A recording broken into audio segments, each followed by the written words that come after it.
భాగంగా ఉన్నది. ఇప్పుడు ఈ మున్సిపాలిటీ ఎన్నికల్లో పొత్తు ప్రధానంగా మీ మున్సిపాలిటీలోనే వేరుగా పోటీ చేసినటువంటి పరిస్థితి. సిపిఐ పార్టీ అప్పుడు పొత్తుంటది, ఇప్పుడు పొత్తుంటది. ఫ్రెండ్లీ కాంటెస్ట్ ఇది, ఫ్రెండ్లీ కాంటెస్ట్. వారు పోటీ చేస్తారు, వీరు పోటీ చేస్తారు. ఎవరు గెలిచినా ఫ్రెండ్లీనే ఉంటుంది. అంటే మీ మిత్రపక్షమే మీ మీద విమర్శలు చేస్తుంది, దానికి సమాధానం చెప్పాలని మీ విపక్షం ప్రశ్నిస్తుంది.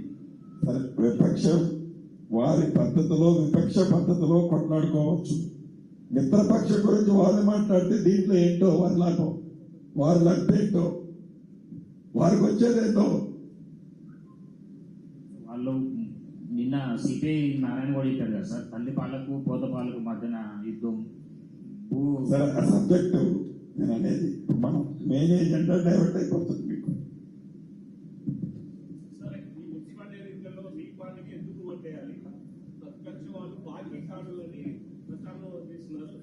కులం బంగారం 2500 ఒంటరి మహిళలకి, వికలాంగులకి 4000 ఇవన్నీ ఇంకా బాకీ ఉన్నారని పార్టీ కార్డు చూపించి ప్రచారం చేస్తున్నారు.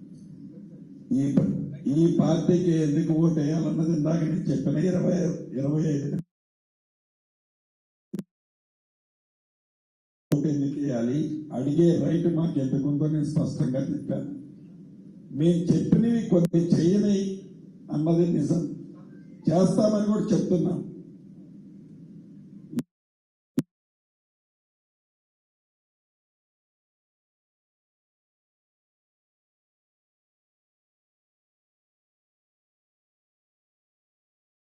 ఆర్థిక